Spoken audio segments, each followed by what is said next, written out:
นึกลงไปปัจจุบันนี้ทวีตบัดตายมนุษย์มูจำนวนตัว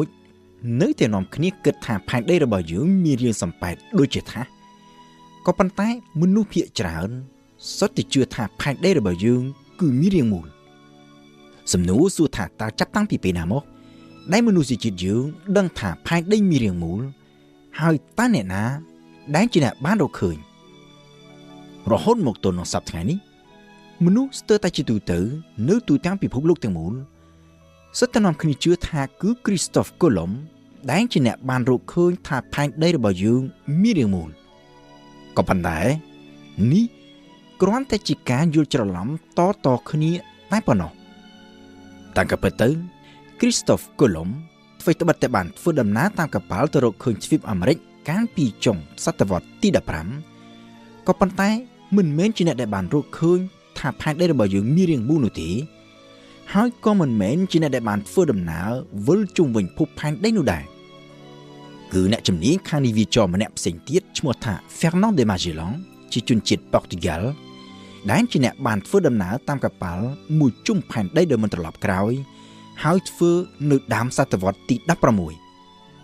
หมกตลนังสมัยการคริสโตฟโคลัมนังเฟร์นันเดมาเจลองนู้มนุษย์จิตยืงบ้านดึงรุ่ยตาหายท่าภายได้คือมีเรียงมูลหายคือเนปราเกรกได้จีน่ะบ้านโรคคืนตั้งปีเชียงปีปอนชนะมุ่นมองมาเลยปีแต่ก็จะสนาวิตูนึกกันในวิตูเกรกทลอดบ้านบังเรียนนำปีภายได้มีเรียงมูลนี้ตั้งปีประมาณจีปรามโรยชนะมุ่นคริสต์ศักราชหายเนปราเกรกกล้าหมกเตี้ยรู้มีโดยจีพลาตงอาริสโตตนังแอคชิเมตจีดามสเตบานเลือกล้างโดยคณีถาภายได้คือมีเรียงมูลในครั้งสิบเผยจังสายในชั้นใบรอยหาซับมุ่นคริสต์ศักราชอาริสโตตบ้านเสปุญโยทักเกอสันในฐานบ้านทัดภายได้มีเรียงมูลคือตามระยะการสังเกตมูลกายเลือเมฆได้เกี่ยวข้องทำมีนการปลายปลุลข้อขณีนึกเป๊ะได้เกี่ยวสังเกตมูลปีตีกันไหลข้อขณียงตามอาริสโตต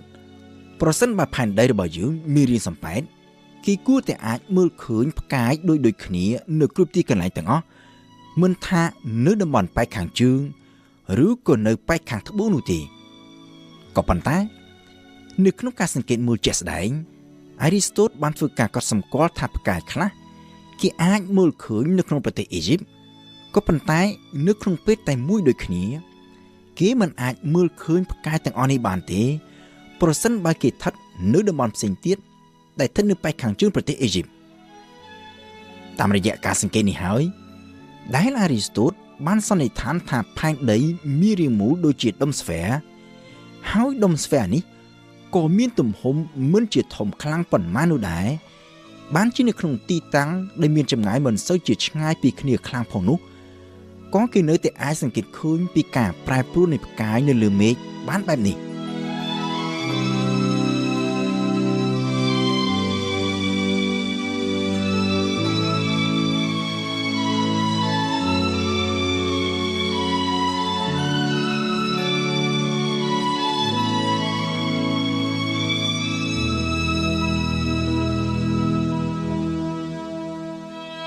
การนั่นนิยัยอันปีเนี่ยรู้เคยทับภายได้มีเรียงมูลกี่มันอาจมันนิยัยบานเตะอันปีเนี่ยปราดกระไรมันเนี่ยตีดได้มันตรมแต่อาจเป็นเจ้าทับภายได้มีเรียงมูลตามระยะการสังเกตนั้นปีสาวเจ้าแสดงแต่ปนตีก็ปันแต่แถมแต่งอาจแกะในนี้รู้เคยตุ่มห่มภายได้บานเอาสุกระติดผองนู้คือเนี่ยปราดชมัวทาเอราโตสเตนเอราโตสเตนกาดหนุชน้ำปีโรยจะสปรามวยมุนคริสต์ศักราชในครบปฏิกรัฐก็ปันใต้กลายหมอกบ้านตัวรูเนื้อครบปฏิอียิปต์ดาวฟื้นกาเนื้อไอ้บรรดาไหลดอลลาร์ใบละใบมาพอดมวยในสมัยกานุคือบรรดาไหลอเล็กซานดรี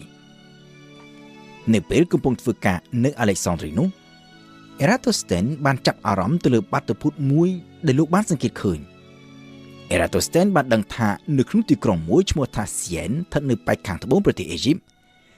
เนื้อวิลีทั้งไงตรังขนมทั้งไงโซซิสโรเดอร์กระดาปูกูเท่านึงทั้งไงที่หมอกไพ่มวยไข่เมทนาประอาทิตย์ทัดนึกจอมปีเลือกบ้าระบายยืงบายกิมือตัวขนมอันดงตึกประอาทิตย์อาจจังตรังรอดตลอดบาดอันดง ហើយបើសិនជាគេសង្កេតមើលទៅលើបង្គោលដែលគេដោតដោយត្រង់ទៅលើបង្គោលនោះមិនមានស្រមោលអ្វីសោះនៅលើដីផ្ទុយទៅវិញនៅឯទីក្រុងអាឡិចសាន់ដ្រីឯនោះវិញដែលស្ថិតនៅប៉ែកខាងជើងប្រទេសអេស៊ីបអេរ៉ាតូស្តេនបានសង្កេតឃើញថានៅថ្ងៃសូស៊ីសរដូវក្តៅដូចគ្នាហើយនៅពេលថ្ងៃត្រង់ដូចគ្នាបង្គោលដែលគេដោតដោយត្រង់ដូចគ្នាក៏ប៉ុន្តែបែរជាមានចាំងស្រមោលទៅលើដីទៅវិញមនុស្សទូទៅអាចមិនសូវជាចាប់អារម្មណ៍នឹងរឿងនេះក៏ប៉ុន្តែអេរ៉ាតូស្តេនវិញបានយកវាមកធ្វើការត្រិះរិះពិចារណាហើយចោទជាសំណួរថាហេតុអ្វីបានជានៅថ្ងៃតែមួយពេលតែមួយក៏ប៉ុន្តែ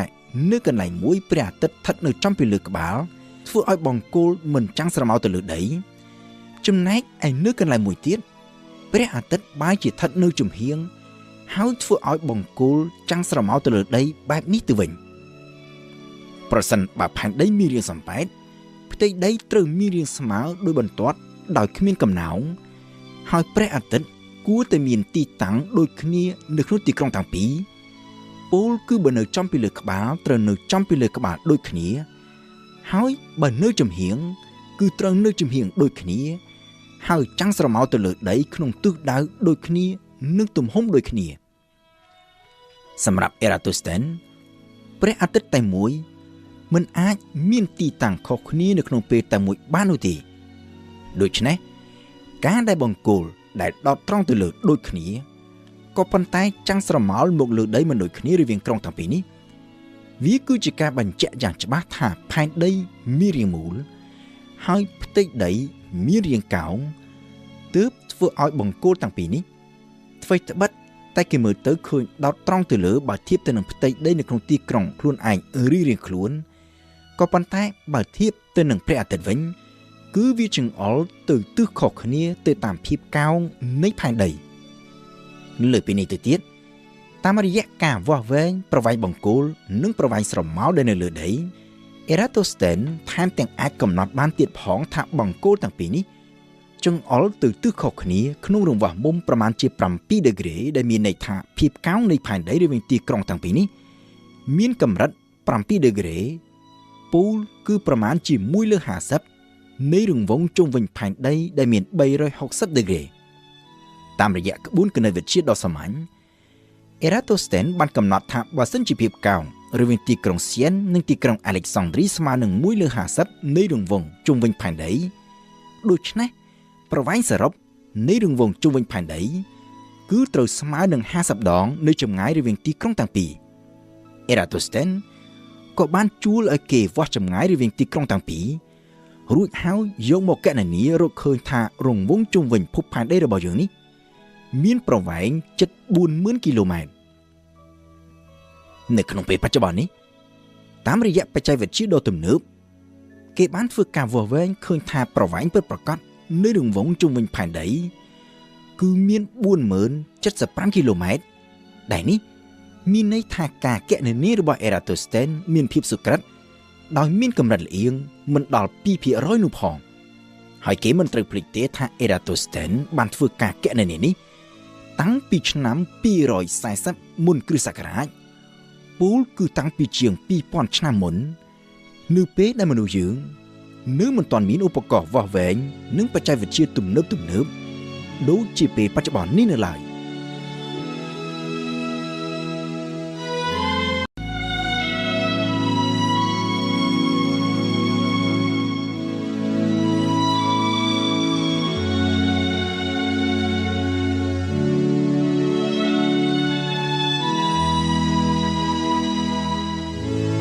ជារៀងរាល់ថ្ងៃនៅក្រៅពេលដែលយើងភ្ញាក់ពីដំណេកយើងអាចដឹងបានឬបើសិនជាយើងភ្លេចគឺយើងអាចស្វែងរកចម្លើយឃើញថាតើថ្ងៃនេះគឺជាថ្ងៃអ្វីថ្ងៃទីប៉ុន្មានខែអ្វីហើយឆ្នាំអ្វីនេះក៏ដោយសារតែយើងមានប្រកដេតិនដែលបែងចែកកំណត់លំដាប់លំដោយនឹងឈ្មោះថ្ងៃខែនិងឆ្នាំរួចជាស្រេចសម្រាប់យើងគ្រប់គ្នាប្រកដេតិនមិនត្រឹមតែអាចឲ្យយើងដឹងពីកាលបរិច្ឆេទនៃថ្ងៃបច្ចុប្បន្ននេះនោះទេក៏ប៉ុន្តែវាក៏អាចឲ្យយើងដឹងបានផងដែរអំពីកាលបរិច្ឆេទនៃហេតុការណ៍ដែលបានកើតឡើងពីអតីតកាល ក៏ដូចជាហេតុការណ៍ឬផែនការនៅថ្ងៃអនាគតប្រកបទៅនេះវាស្ថិតនៅជាប់នឹងជីវិតរស់នៅជាប្រចាំថ្ងៃរបស់យើងគ្រប់គ្នារហូតពេលខ្លះធ្វើឲ្យយើងគិតស្មានថាទាំងអស់នេះវាគឺជាលក្ខណៈធម្មតាទៅតាមធម្មជាតិដោយគ្មានអ្វីជាពិសេសនោះទេក៏ប៉ុន្តែតាមការពិតទៅការបែងចែកថ្ងៃខែនិងឆ្នាំនេះមិនមែនមានស្រាប់ទៅតាមលក្ខណៈធម្មជាតិនោះទេក៏ប៉ុន្តែវាគឺជាអ្វីដែលមនុស្សជាតិយើងជាអ្នកបង្កើតឡើងជាការប៉ុណ្ណាថាផែនដីវិលជុំវិញខ្លួនឯងព្រះច័ន្ទវិលជុំវិញផែនដីហើយផែនដីវិលជុំវិញព្រះអាទិត្យទាំងអស់នេះសុទ្ធសឹងតែជាដំណើរនៃធម្មជាតិក៏ប៉ុន្តែការបែងចែករយៈពេលនៃដំណើរធម្មជាតិអស់ទាំងនេះឲ្យចេញទៅជាម៉ោងថ្ងៃសប្តាហ៍ខែនិងឆ្នាំ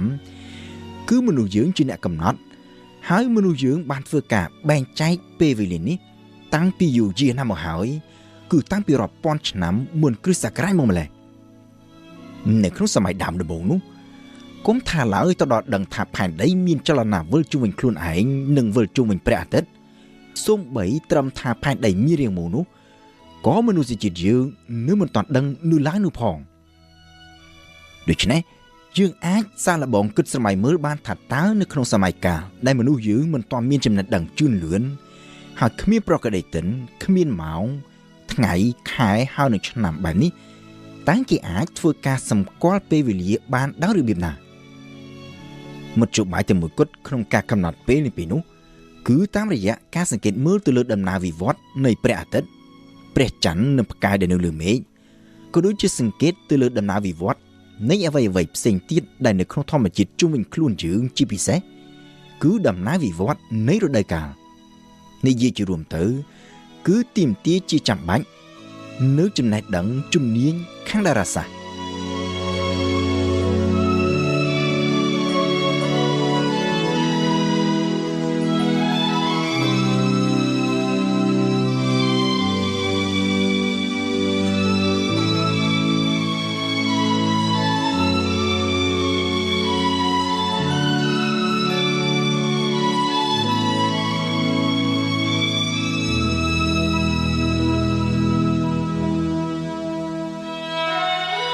ចំណុចចាប់ផ្ដើមនៃដំណើរឈានទៅបង្កើតប្រកដីតិនគឺការបែងចែកពេលឲ្យទៅជាថ្ងៃទៅតាមដំណើរវិវត្តនៃព្រះអាទិត្យហើយនេះវាគឺជារឿងដែលគេងាយនឹងសង្កេតមើលឃើញបានមុនគេដោយសារតែដំណើរគោចរនៃព្រះអាទិត្យមានលក្ខណៈទៀងទាត់ហើយវត្តក៏ខ្លីជាងគេផងដែរដែលមិនពិបាកនឹងចំណាយពេលយូរក្នុងការសង្កេតគ្រប់គ្នាសុទ្ធតែអាចសង្កេតឃើញបានថាថ្ងៃរះនៅពេលព្រឹកលិចនៅពេលល្ងាចរួចហើយត្រូវបាត់មុខពេញមួយយប់មុននឹងរះឡើងមកវិញនៅព្រឹកបន្ទាប់ដំណើរនេះវាបង្កើតឲ្យមានទៅជាថ្ងៃយប់ថ្ងៃឆ្លាស់គ្នាដដែលដែលអាចនឹងឲ្យគេកំណត់ថាវត្តមួយជុំនៃព្រះអាទិត្យពូលគឺរយៈពេលរាប់ចាប់ពីថ្ងៃរះនៅព្រឹកទី1ទៅដល់ថ្ងៃរះឡើងវិញម្ដងទៀតនៅព្រឹកទី2រាប់ថាជាមួយថ្ងៃបែងចែកពេលវេលាត្រឹមជាថ្ងៃនេះក៏នៅមិនទាន់គ្រប់គ្រាន់នោះដែរដោយសារតែនៅពេលដែលចំនួនថ្ងៃមានកាន់តែច្រើនរហូតដល់រាប់សិបឬរហូតដល់រាប់រយឬរាប់ពាន់ថ្ងៃគេប្រកាសជានឹងចាប់ផ្ដើមពិបាករាប់និងពិបាកចំណាំថាថ្ងៃណាជាថ្ងៃណាហើយពេលណាជាពេលណាពិតប្រាកដដូច្នេះជំហានបន្តមកទៀតគឺត្រូវបែងចែកពេលវេលាទៅជាខែតាមរយៈការសង្កេតមើលទៅលើដំណើរវិវត្តនៃព្រះច័ន្ទដែលយើងច្រើនហៅតាមភាសាសាមញ្ញថាលោកខែហើយដែលតែងតែផ្លាស់ប្ដូរទម្រង់ពីយប់មួយទៅយប់មួយដោយយប់ខ្លះព្រះច័ន្ទមានរាងជាចំណិតយប់ខ្លះព្រះច័ន្ទពេញវង្សហើយយប់ខ្លះទៀតព្រះច័ន្ទត្រូវបាត់ទាំងស្រុងពីលើមេឃមុននឹងចេញជាចំណិតថ្មីមកវិញទៅតាមអ្វីដែលបច្ចុប្បន្ននេះយើងហៅថាខ្នើតនិងរនោចមនុស្សសម័យបុរាណនោះក្រោយពីបានធ្វើការសង្កេតជាច្រើនយប់ក៏បានកត់សម្គាល់ឃើញថាដំណើរវិវត្តនៃព្រះច័ន្ទនេះគឺជាវត្តមួយដ៏ទៀងទាត់ដែលអាចឲ្យគេយកមកធ្វើជារង្វាស់ពេលបានដោយកំណត់ថាវត្តមួយជុំនៃព្រះច័ន្ទពូលគឺពីដើមខ្នើតមួយទៅដល់ដើមខ្នើតថ្មីមួយទៀតត្រូវស្មើនឹងមួយខែដែលមានរយៈពេល29ថ្ងៃឬ30ថ្ងៃគិតមកទល់នឹងត្រឹមនេះ មនុស្សយើងអាចធ្វើការបែងចែកពេលទៅជាថ្ងៃទៅតាមវដ្តរបស់ថ្ងៃឬព្រះអាទិត្យនិងជាខែទៅតាមវដ្តនៃលោកខែឬព្រះច័ន្ទក៏ប៉ុន្តែការកំណត់រយៈពេលនៃឆ្នាំទើបជារឿងដែលចាប់ផ្ដើមស្មុគស្មាញមនុស្សសម័យបុរាណអាចធ្វើការកំណត់រយៈពេលនៃឆ្នាំបានជាលើកដំបូងគឺតាមរយៈការសង្កេតមើលទៅលើដំណើរវិវត្តនៃរដូវកាលនៅកន្លែងខ្លះដូចជានៅមេសូប៉ូតាមីម្ដុំប្រទេសអ៊ីរ៉ាក់បច្ចុប្បន្នពួកបាប៊ីឡូនបានសង្កេតមើលឃើញនៅដំណើរឆ្លាស់គ្នារវាងរដូវប្រាំងនិងរដូវវស្សាចំណែកឯនៅកន្លែងខ្លះទៀតគេអាចសង្កេតពីដំណើរឆ្លាស់គ្នារវាងរដូវក្តៅរដូវស្លឹកឈើជ្រុះរដូវត្រជាក់និងរដូវផ្ការីកមុននឹងវិលត្រឡប់មករដូវក្តៅវិញការសង្កេតឃើញនៅដំណើរវិវត្តនៃរដូវកាលដែលវិលជុំវិញដដែលនៅក្នុងរយៈពេលជាច្រើនខែបែបនេះហើយដែលអាចឲ្យគេបង្កើតរង្វង់ពេលដែលគិតជាឆ្នាំក៏ប៉ុន្តែបញ្ហាស្មុគស្មាញត្រូវចោទឡើងនៅពេលដែលគេត្រូវកំណត់ថាតើក្នុងមួយឆ្នាំត្រូវមានរយៈពេលប៉ុន្មានថ្ងៃពិតប្រាកដកាលពីដើមដំបូងឡើយប្រកដេទិនដែលអរិយធម៌សម័យបុរាណយកមកប្រើគឺជាប្រកដេទិនដែលយកតាមដំណើររបស់ព្រះច័ន្ទសុទ្ធសាធដែលក្នុងមួយឆ្នាំត្រូវចែកចេញជា12ខែហើយមួយខែត្រូវចែកចេញជា29ថ្ងៃឬ30ថ្ងៃដោយឆ្លាស់គ្នាទៅតាមខែបញ្ហានៃប្រកដេទិននេះគឺមួយឆ្នាំមានរយៈពេលតែ354ថ្ងៃតែប៉ុណ្ណោះ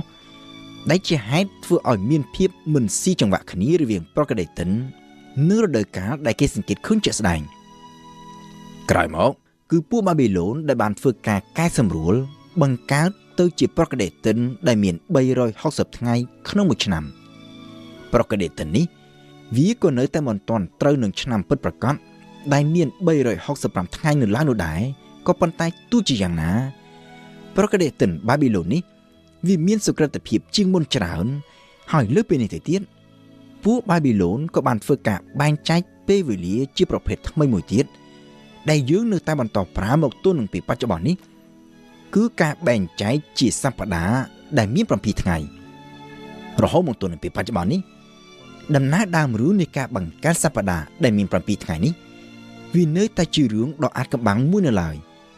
គេអាចយល់បានពីការបែងចែកជាថ្ងៃខែនិងឆ្នាំដោយសារតែវាជាការបែងចែកដែលផ្អែកទៅលើដំណើរនៃព្រះអាទិត្យព្រះច័ន្ទនិងដំណើរវិវត្តនៃរដូវកាលចុះចំណែកសប្តាហ៍វិញតើវាត្រូវផ្អែកទៅលើអ្វីទៅវិញអ្វីដែលគេអាចដឹងបានគឺដឹងបានត្រឹមតែថាពួកបាប៊ីឡូនចាត់ទុកលេខ7គឺជាលេខពិសេសហើយវាផ្សារភ្ជាប់ទៅនឹងតារាសក្ការៈទាំង7ដែលពួកបាប៊ីឡូនគោរពបូជាគឺព្រះអាទិត្យព្រះច័ន្ទផ្កាយព្រះអង្គារផ្កាយព្រះពុទ្ធផ្កាយព្រហស្បតិ៍ផ្កាយព្រះសុក្រនិងផ្កាយព្រះសៅរ៍ឈ្មោះតារាសក្ការៈទាំង7នេះហើយដែលពួកបាប៊ីឡូនយកមកដាក់ឲ្យឈ្មោះថ្ងៃទាំង7ក្នុងមួយសប្តាហ៍ហើយដែលយើងនៅតែបន្តប្រើប្រាស់រហូតមកទល់នឹងពេលបច្ចុប្បន្ននេះ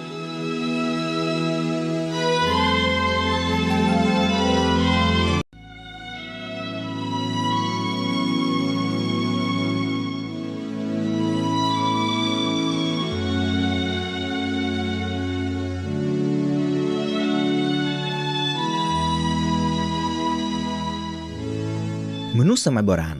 តាមរយៈការសង្កេតមើលទៅលើដំណើរនៃព្រះអាទិត្យនិងព្រះច័ន្ទនៅលើមេឃព្រមទាំងដំណើរវិវត្តនៃរដូវកាលបានធ្វើការបែងចែកពេលវេលាចេញទៅជាថ្ងៃខែនិងឆ្នាំ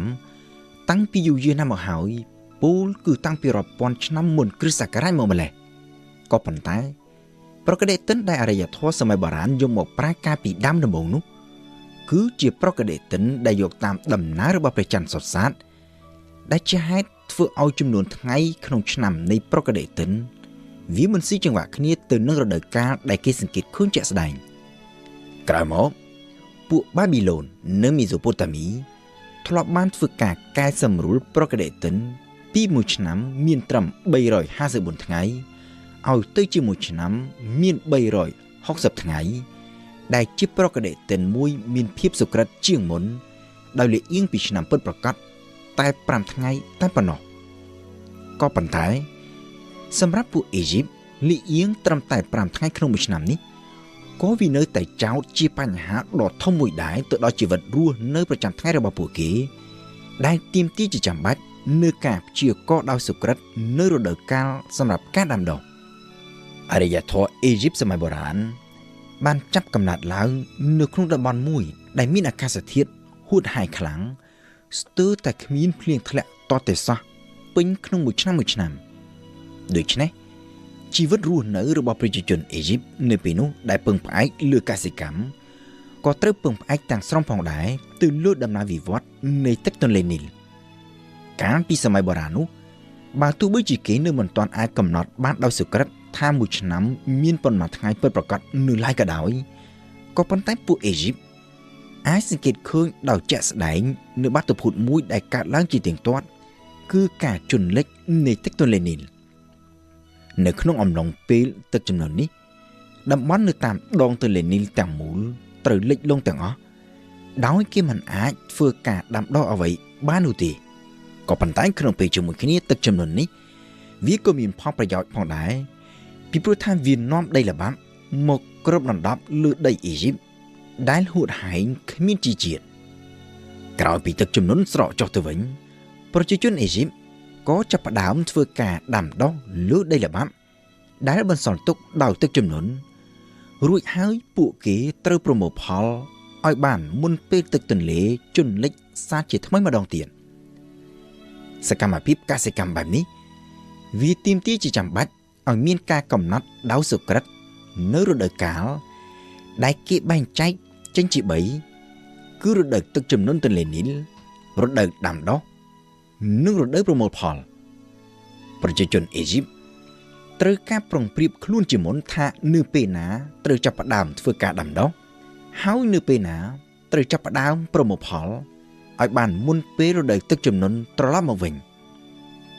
សម្រាប់ប្រជាជនអេស៊ីបប្រសិនបើគេយកតាមប្រកដេតិនច័ន្ទគតិដែលមួយឆ្នាំមាន354ថ្ងៃឬក៏សូម្បីតែប្រកដេតិន360ថ្ងៃរបស់ពួកបាប៊ីឡុនក៏ដោយក៏គេនឹងសង្កេតឃើញថាទឹកជំនន់ទន្លេនីលកើតឡើងមិនស៊ីចង្វាក់ទៅនឹងការបរិច្ឆេទនៅក្នុងប្រកដេតិននោះទេហើយគម្លាតនេះវាកើតមានកាន់តែធំឡើងពីមួយឆ្នាំទៅមួយឆ្នាំហើយដូច្នេះហើយបានជាអ្នកជំនាញខាងតារាសាស្ត្រអេស៊ីបបានព្យាយាមស្វែងរកវិធីថ្មីក្នុងការបង្កើតប្រកដេតិនថ្មីមួយដែលកាន់តែមានភាពសុក្រិតជាងមុន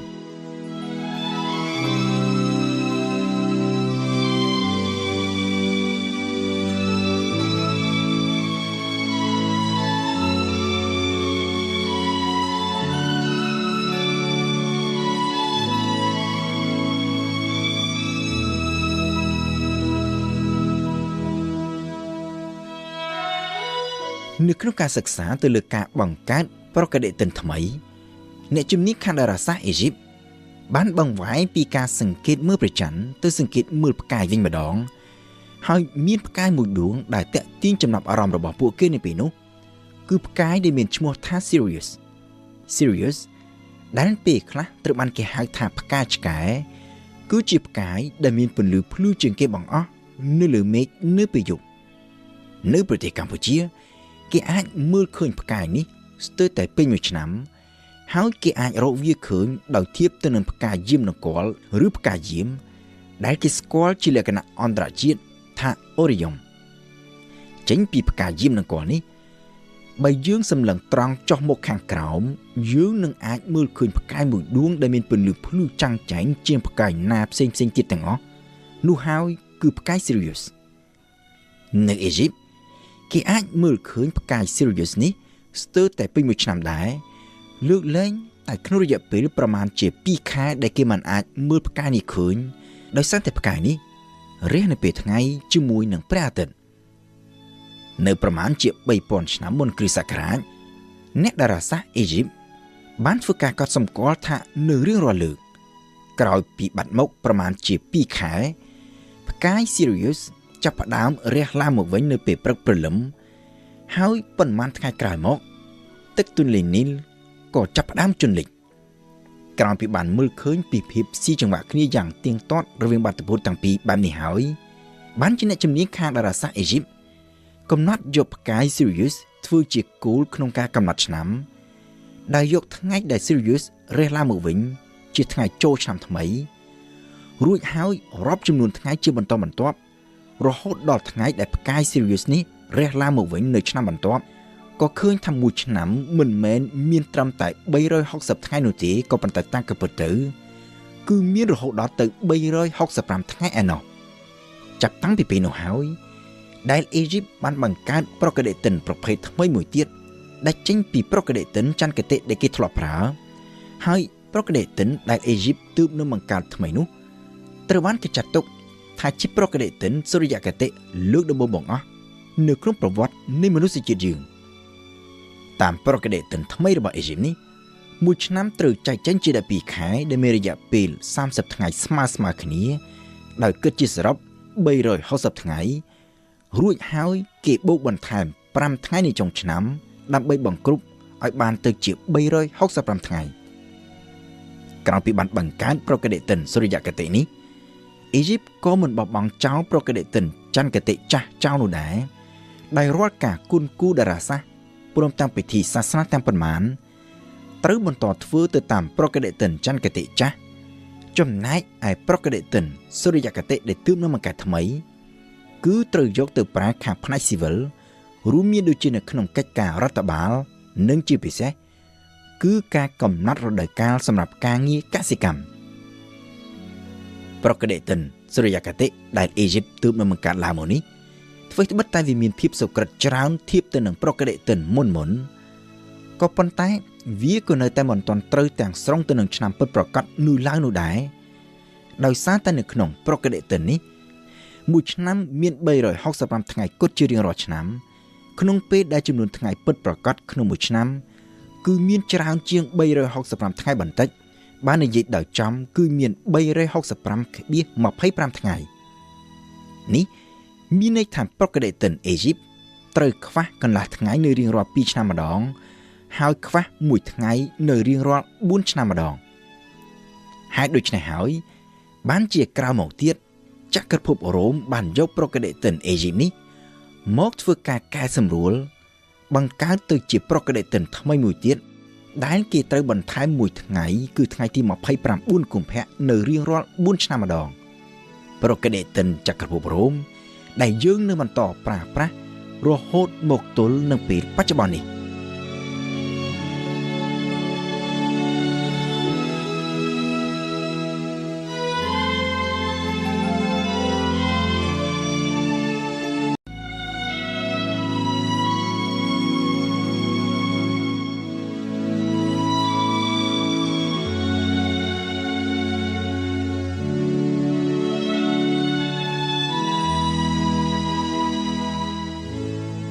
យើងដឹងថាភពផែនដីរបស់យើងនេះមានចលនាវិលជុំវិញខ្លួនឯងទៅតាមដំណើរការជាលក្ខណៈធម្មជាតិតាំងពីដើមរៀងមកហើយមួយថ្ងៃវាគឺជារយៈពេលដែលផែនដីវិលជុំវិញខ្លួនឯងពេញមួយជុំក៏ប៉ុន្តែសំណួរសួរតើហេតុអ្វីបានជាគេបែងចែករយៈពេលដែលផែនដីវិលជុំវិញខ្លួនឯងនេះទៅជា24ម៉ោងហេតុអ្វីមិន10ម៉ោង20ម៉ោង100ម៉ោងឬក៏ចំនួនណាមួយផ្សេងទៀតហេតុអ្វីក៏ចាំបាច់ត្រូវតែ24ម៉ោងបែបនេះការបែងចែកមួយថ្ងៃទៅជា24ម៉ោងនេះវាគឺជាមរតកដែលបន្សល់ទុកដោយពួកអេស៊ីបសម័យបុរាណតាំងពីប្រមាណជា2000ទៅ3000ឆ្នាំមុនគ្រិស្តសករាជមកម្ល៉េះនៅពេលនោះអេស៊ីបក្រោយពីបានបង្កើតប្រកដេតិនសូរិយគតិដែលមាន365ថ្ងៃរួចហើយក៏បានធ្វើការបែងចែកថ្ងៃដោយអង្គន់ទៅជារង្វាស់ពេលកាន់តែតូចបន្ថែមទៀតគឺចែកពេលយប់ទៅជា12ម៉ោងហើយពេលថ្ងៃទៅជា12ម៉ោងដូចគ្នាការដែលអេស៊ីបបែងចែកយប់និងថ្ងៃជា12ម៉ោងបែបនេះគឺម្យ៉ាងដោយសារតែ12គឺជាចំនួនដែលត្រូវនឹងវដ្តនៃព្រះច័ន្ទពូលគឺមួយវដ្តនៃព្រះច័ន្ទស្មើនឹង1ខែហើយ12ខែស្មើនឹង1ឆ្នាំម្យ៉ាងវិញទៀត12ម៉ោងគឺដោយសារតែចំនួន12នេះវាគឺជាមូលដ្ឋាននៃប្រព័ន្ធលេខរបស់អេស៊ីបសម័យបុរាណប្រព័ន្ធរាប់លេខឬប្រព័ន្ធរបត់ ដែលយើងប្រើជាទូទៅនៅក្នុងពេលបច្ចុប្បន្ននេះគឺមានមូលដ្ឋានលើចំនួន10ដែលគេហៅថាប្រព័ន្ធគោល10ឬប្រព័ន្ធទស្សភាគការរាប់លេខដែលយកចំនួន10ជាមូលដ្ឋាននេះគឺដោយសារតែមូលដ្ឋាននៃការរាប់របស់យើងគឺរាប់ម្រាមដៃទាំង10របស់យើងចំពោះអ៊ីជីបសម័យបុរាណវិញគេមិនរាប់ម្រាមទាំង10នោះទេផ្ទុយទៅវិញគេរាប់ថ្នាំងដៃហើយរាប់តែដៃម្ខាងប៉ុណ្ណោះដែលយកមេដៃធ្វើជាអ្នករាប់ហើយរាប់ថ្នាំងនៃម្រាម4ផ្សេងទៀត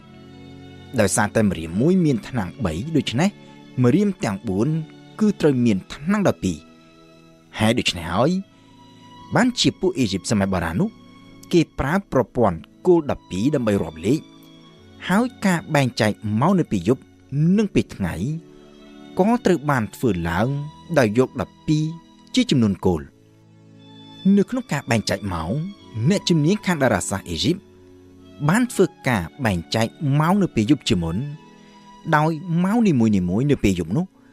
ត្រូវរាប់ដោយយកផ្កាយចំនួន12មកធ្វើជាគោលផ្កាយទាំង12នេះរះបន្តកន្ទុយគ្នាម្នាក់ម្ដងពេញក្នុងមួយយប់ដោយរះនៅក្នុងចន្លោះពេលស្មើៗគ្នាហើយចន្លោះពេលរាប់ចាប់ពីផ្កាយមួយរះទៅដល់ផ្កាយមួយទៀតរះឡើងគេរាប់ថាជា1ម៉ោងបន្តមកទៀតការបែងចែកម៉ោងនៅពេលថ្ងៃត្រូវបានធ្វើឡើងដោយយករង្វាស់នៃស្រមោលចេញពីពន្លឺព្រះអាទិត្យមកធ្វើជាគោលនៅក្នុងការវាស់ស្រមោលចេញពីពន្លឺព្រះអាទិត្យនេះពីដំបូងឡើយពួកអ៊ីជីបប្រើត្រឹមតែឧបករណ៍ដ៏សាមញ្ញមួយប៉ុណ្ណោះគឺយកបង្គោលមួយដោតលើដីបញ្ឈរត្រង់ទៅលើហើយយកបង្គោលមួយទៀតដាក់ផ្ដេកទៅលើដីដោយគូសគំនូសចំណាំដើម្បីកំណត់ម៉ោងទៅតាមទីតាំងនៃស្រមោលបង្គោលបញ្ឈរក្រោយៗមកទៀតគេបានបង្កើតឧបករណ៍ដែលកាន់តែមានភាពសុក្រិតជាងមុនដែលគេឲ្យឈ្មោះតាមភាសាបារាំងថា Cadran solaire ឬតាមភាសាអង់គ្លេសថា Sundial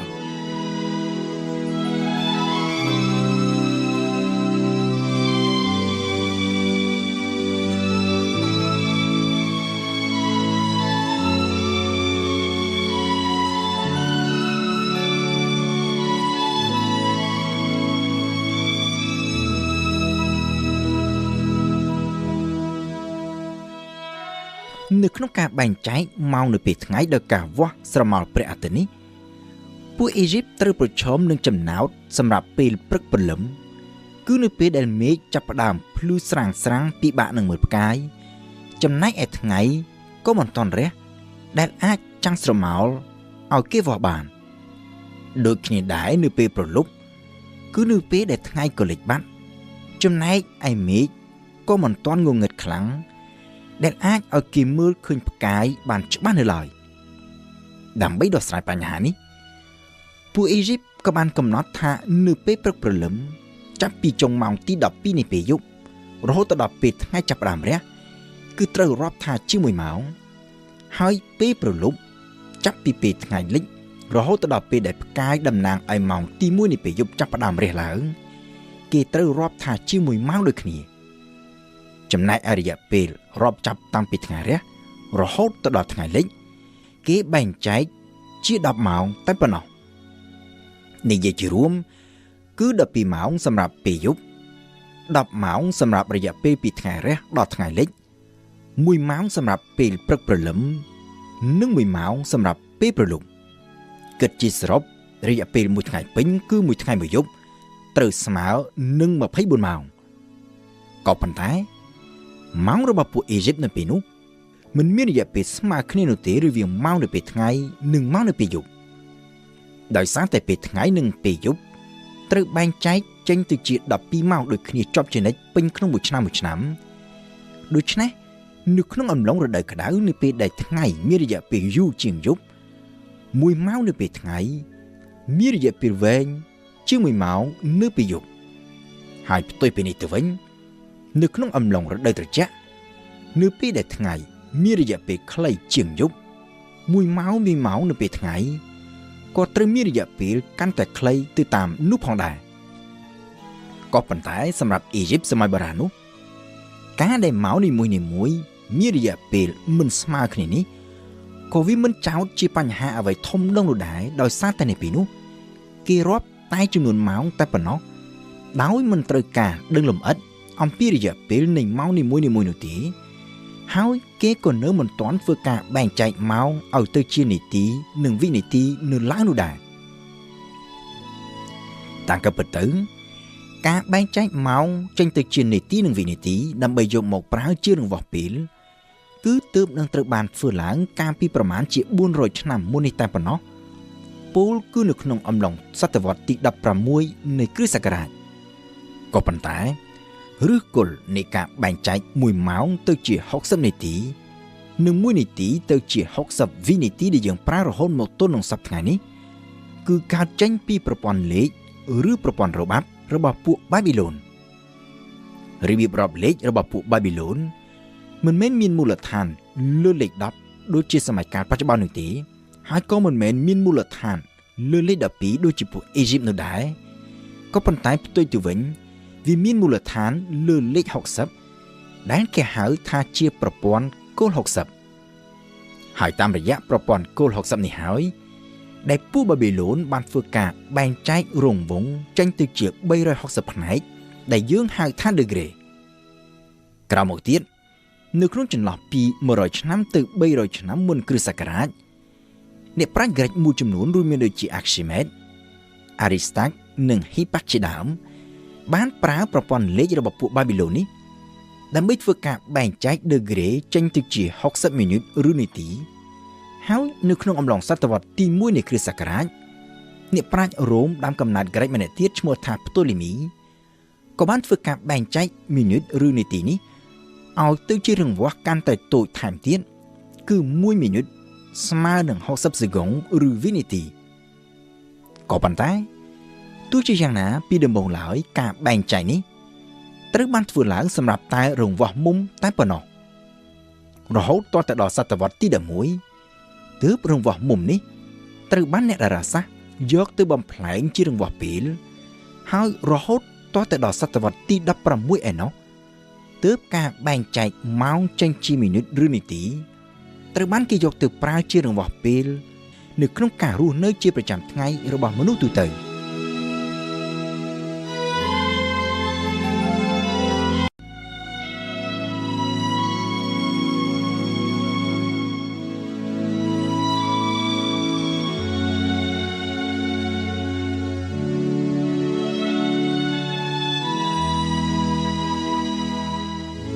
ប្រកបតិនសុរិយគតិដែលយើងប្រើទូទៅជាលក្ខណៈសកលនៅក្នុងពេលបច្ចុប្បន្ននេះ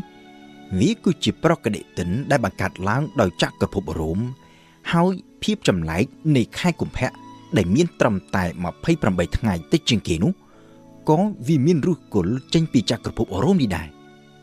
តាំងពីពិតទៅ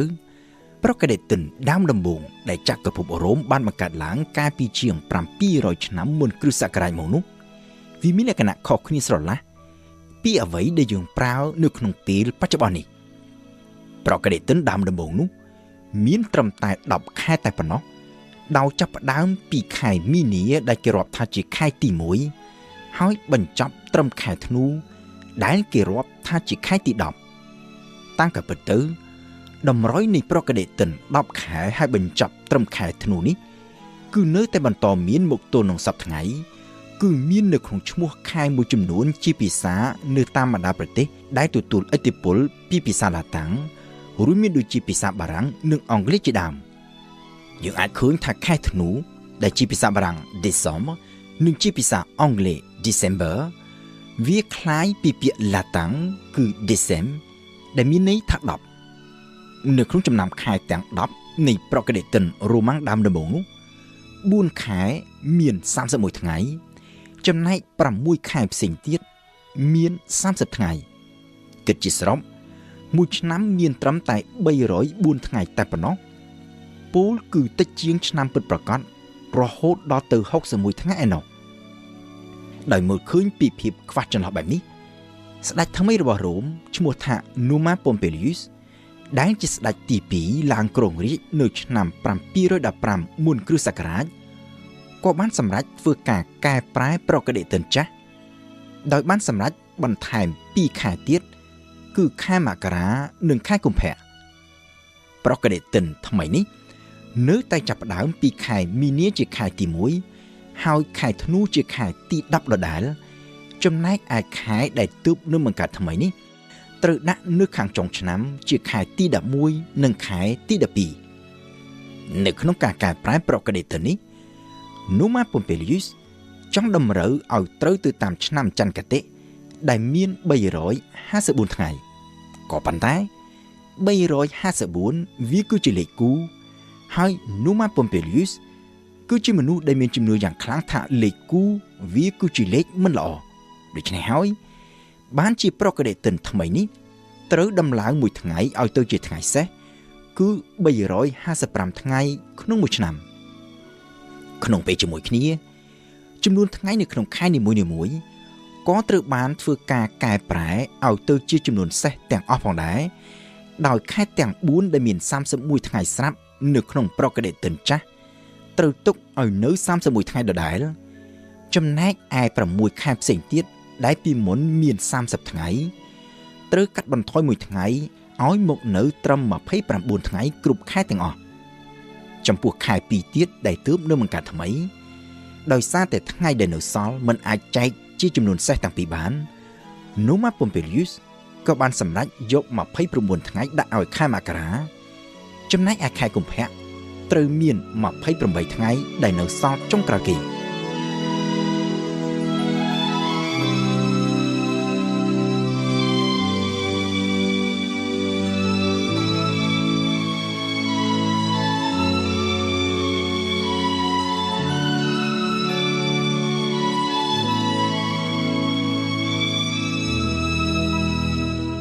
នៅ49ឆ្នាំមុនគ្រិស្តសករាជចក្រភពរ៉ូមមានមេដឹកនាំថ្មីមួយរូបឈ្មោះថា Julius Caesar ឬតាមភាសាឡាតាំងថា Julius Caesar គិតមកទល់នឹងពេលនោះប្រកបតិនរបស់ Numa Pompilius ត្រូវបានគេប្រើប្រាស់អស់រយៈពេលជាង6សតវត្សរ៍មកហើយកំណែទម្រង់សំខាន់មួយចំនួនក៏ធ្លាប់ត្រូវបានគេធ្វើរួចមកហើយដែរក្នុងនោះគឺមានការបដូរខែមករាឲ្យទៅជាខែទី1ហើយខែធ្នូទៅជាខែទី12និងមានការបង្កើតឲ្យមានថ្ងៃបន្ថែមឬលើកថ្ងៃនិងខែបន្ថែមឬលើកខែនៅតាមឆ្នាំមួយចំនួនដើម្បីតម្រូវទៅតាមឆ្នាំនិងរដូវកាលជាក់ស្ដែងក៏ប៉ុន្តែបើទោះបីជាយ៉ាងនេះក៏ដោយភាពមិនស៊ីចង្វាក់គ្នារវាងប្រកបតិននិងឆ្នាំពិតប្រាកដនៅតែកើតមានហើយគិតមកទល់នឹងពេលដែល Julius Caesar ឡើងកាន់តំណែងប្រកបតិនរ៉ូម៉ាំងដើរលឿនជាងឆ្នាំនិងរដូវកាលជាក់ស្ដែងរហូតដល់ទៅប្រមាណជា3ខែឯណោះហើយដូច្នេះហើយបានជា Caesar សម្រេចធ្វើការរុះរើប្រកបតិននេះសារជាថ្មីឡើងវិញហើយ Caesar ដែលធ្លាប់បានចំណាយពេលច្រើនធ្វើសង្គ្រាមនៅក្នុងប្រទេសអ៊ីជីបហើយទំនងជាបានដឹងច្រើនពីវប្បធម៌អ៊ីជីបផងនោះក៏បានសម្រេចថាប្រកបតិនថ្មីនេះនឹងត្រូវយកគំរូតាមអ៊ីជីបពូលគឺត្រូវអនុវត្តទៅតាមឆ្នាំសូរ្យគតិសុទ្ធសាធហើយត្រូវកាត់ផ្ដាច់ទាំងស្រុងពីឆ្នាំចន្ទគតិគិតមកទល់នឹងសម័យកាលសេសានោះពួកអ៊ីជីបបានរកឃើញតាំងពីជាង2000ឆ្នាំមុនមកម្ល៉េះថាមួយឆ្នាំគិតតាមសូរ្យគតិមាន365ថ្ងៃហើយក្រោយមកទៀតអ្នកប្រាជ្ញក្រិកជាច្រើនជាពិសេសគឺតារាវិទូនិងគណិតវិទូដ៏ល្បីល្បាញមួយរូបឈ្មោះថា Hipparch បានរកឃើញកាន់តែលម្អិតទៅទៀតថាតាមក៏ពិតទៅមួយឆ្នាំមានរយៈពេលលើសពី365ថ្ងៃដល់ទៅ76ម៉ោងឯណោះមួយឆ្នាំស្មើនឹង365ថ្ងៃនិង6ម៉ោងនេះហើយដែលជារយៈពេលដែល Julius Caesar បានកំណត់យកសម្រាប់ការរៀបចំប្រកបតិនថ្មីរបស់រ៉ូមដែលគេឲ្យឈ្មោះតាមភាសាអង់គ្លេសថា Julian Calendar ប្រកបតិនថ្មីនេះត្រូវចែកចេញជា12ខែដូចមុនដោយបន្តរក្សាលំដាប់លំដោយខែដូចពីមុនគឺចាប់ផ្ដើមពីខែមករាជាខែទី1ហើយបញ្ចប់នៅខែធ្នូជាខែទី12ចំណែកឈ្មោះខែវិញក៏ត្រូវបន្តរក្សាឲ្យនៅដូចមុនផងដែរហើយអ្វីដែលត្រូវផ្លាស់ប្ដូរគឺចំនួនថ្ងៃនៅក្នុងខែនីមួយៗនៅក្នុងប្រកបតិនចាស់របស់ Numa Pompilius មួយឆ្នាំមានតែ355ថ្ងៃតែប៉ុណ្ណោះហើយខែនីមួយៗ មានចំនួនថ្ងៃឆ្លាស់គ្នារវាងខែខ្លះ29ថ្ងៃនិងខែខ្លះ31ថ្ងៃនៅក្នុងប្រកដេតិនថ្មីវិញ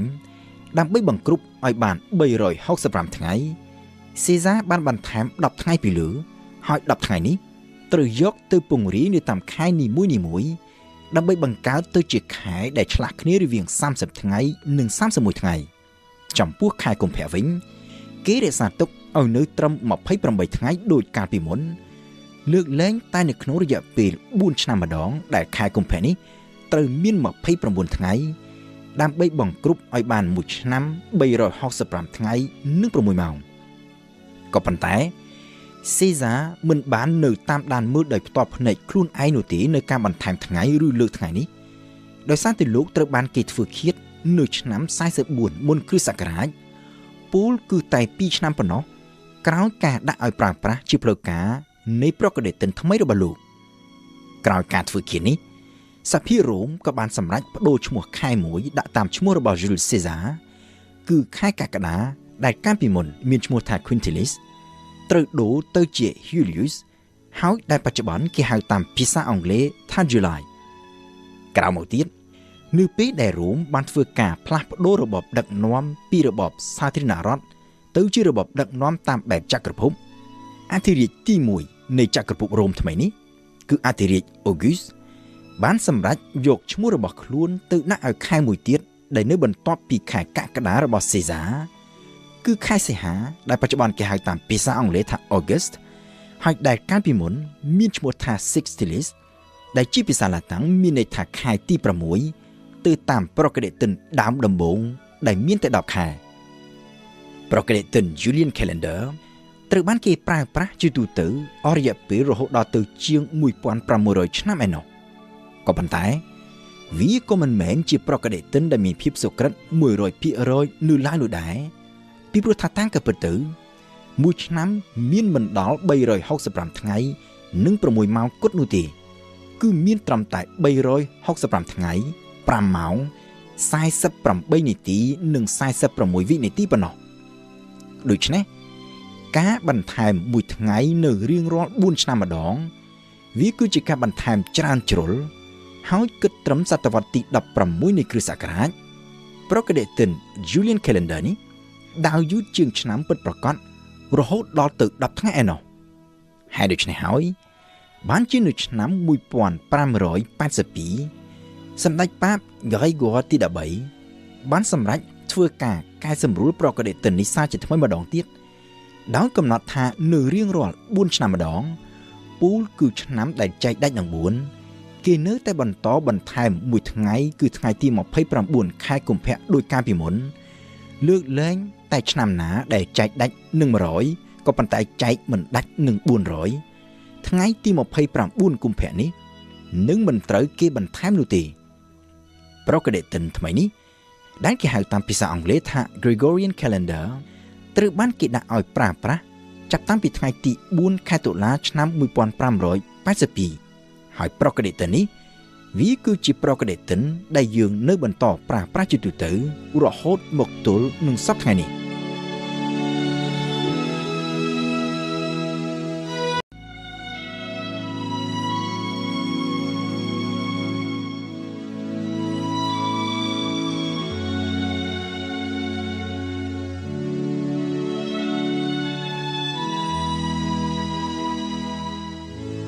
ដំណើរវិវត្តនៃចំណេះដឹងរបស់មនុស្សជាតិយើងទៅលើចក្រវាលរាប់ចាប់តាំងពីសម័យបុរាណរហូតមកស្គាល់នៅភាពជឿនលឿនដូចជាសពថ្ងៃនេះវាមិនអាចកាត់មានឡើងបាននោះទេប្រសិនបើយើងគ្មានចំណេះដឹងជាមូលដ្ឋានដ៏សំខាន់មួយគឺប្រព័ន្ធលេខឬប្រព័ន្ធរបត់យើងអាចវាស់ដឹងអំពីរង្វង់ជុំវិញភពផែនដីអាចបែងចែកថ្ងៃចេញទៅជា24ម៉ោងអាចរាប់ថ្ងៃខែឆ្នាំហើយបង្កើតទៅជាប្រកដេតិនទាំងអស់នេះគឺសុទ្ធសឹងតែត្រូវការជាចាំបាច់នៅប្រព័ន្ធលេខហើយដូច្នេះហើយបានជាអ្នកវិទ្យាសាស្ត្រជាទូទៅចាត់ទុកថាការរកឃើញនៅប្រព័ន្ធលេខនេះវាគឺជាចំណេះដឹងជាមូលដ្ឋានដ៏សំខាន់បំផុតមួយរបស់មនុស្សជាតិយើងគឺសំខាន់ដូចជាការចេះប្រើភ្លើងការរកឃើញច្បាប់មេកានិកឬក៏ការរកឃើញអគ្គិសនីបែបដូច្នោះដែរនៅក្នុងពេលបច្ចុប្បន្ននេះ ប្រព័ន្ធលេខដែលយើងប្រើទូទៅជាលក្ខណៈសកលគឺជាប្រព័ន្ធគោល10ក៏ប៉ុន្តែកាលពីដំបូងឡើយមនុស្សយើងមានរបៀបរាប់ខុសៗគ្នាអាស្រ័យទៅតាមអរិយធម៌ផ្សេងៗគ្នាពួកបាប៊ីឡូនសម័យដើមគេប្រើប្រព័ន្ធគោល60អេជីវិញប្រើប្រព័ន្ធគោល12ក៏ប៉ុន្តែការសិក្សាស្រាវជ្រាវជាច្រើនបានបង្ហាញថាប្រព័ន្ធលេខដែលគេប្រើក្នុងភាសាភាគច្រើនកាលពីសម័យបុរាណគឺជាប្រព័ន្ធគោល5និងប្រព័ន្ធគោល20យើងអាចសង្កេតឃើញនៅតម្រុយនៃប្រព័ន្ធលេខដែលមានមូលដ្ឋានលើលេខ20នៅក្នុងភាសាបារាំងបច្ចុប្បន្នតាមរយៈពាក្យ80គឺ80ហើយដែលជាការផ្សំគ្នាពីពាក្យថា24ដងចំណែកឯតម្រុយនៃប្រព័ន្ធលេខដែលមានមូលដ្ឋានលើចំនួន5វិញយើងអាចសង្កេតឃើញយ៉ាងច្បាស់នៅក្នុងភាសាខ្មែររបស់យើងនៅក្នុងការរាប់លេខជាភាសាខ្មែរនៅក្នុងពេលបច្ចុប្បន្ននេះបើទោះបីជាយើងប្រើប្រព័ន្ធគោល10នៅក្នុងការសរសេរជាលេខក៏ប៉ុន្តែនៅក្នុងការបញ្ចេញសំឡេងជាភាសានិយាយឬការសរសេរលេខជាអក្សរវិញគឺយើងនៅតែប្រើប្រព័ន្ធគោល5ដដែលពោលគឺយើងមានពាក្យរាប់ពី1ទៅដល់5ចំណែកឯចាប់ពី5ឡើងទៅយើងត្រូវប្រើពាក្យ5ផ្សំទៅនឹងចំនួនផ្សេងទៀតដូចជា5ជាមួយនឹង1ទៅជា6ដូចគ្នាដែរ7 8និង9ប្រព័ន្ធគោល5នេះក៏មានតម្រុយផងដែរនៅក្នុងរបៀបសរសេរលេខកាលពីសម័យបុរាណដែលនៅកន្លែងខ្លះគេគូសគំនូសបញ្ឈរពីលើចុះក្រោមនៅទន្ទឹមគ្នាជាការសម្គាល់លេខពី1ទៅដល់4ចំណែកឯលេខ5គេសម្គាល់ដោយគូសគំនូសបញ្ឈរ4និងគំនូសបញ្ឆិត1កាត់ពីលើនៅចិនសម័យបុរាណវិញគេក៏ប្រើប្រព័ន្ធស្រដៀងគ្នានេះដែរក៏ប៉ុន្តែចំនួន4ដំបូងគេគូសចេញទៅជាជ្រុងទាំង4នៃការ៉េរួចហើយគូសមួយទៀតកាត់បញ្ឆិតដើម្បីសម្គាល់ថាជាលេខ5តាមក៏ពិតទៅយើងឃើញថារបៀបគូសសញ្ញាសម្គាល់លេខរបស់ចិនសម័យបុរាណនេះនៅតែត្រូវបានគេបន្តយកមកប្រើប្រាស់រហូតមកទល់នឹងសប្តាហ៍នេះនៅក្នុងប្រទេសកម្ពុជាជាពិសេសគឺប្រើនៅក្នុងការរាប់ពិន្ទុឬការរាប់សន្និដ្ឋឆ្នាំជាដើមក៏ប៉ុន្តែការសរសេរលេខជាសញ្ញាដោយការពីសម័យបុរាណនោះគឺធ្វើបានតែចំនួនតិចតែប៉ុណ្ណោះហើយនៅពេលណាដែលគេត្រូវការសរសេរសម្គាល់ចំនួនកាន់តែធំបញ្ហាស្មុគស្មាញក៏កាន់តែត្រូវចោទឡើងដែលគេចាំបាច់ត្រូវតែបង្កើតប្រព័ន្ធលេខផ្សេងពីនេះ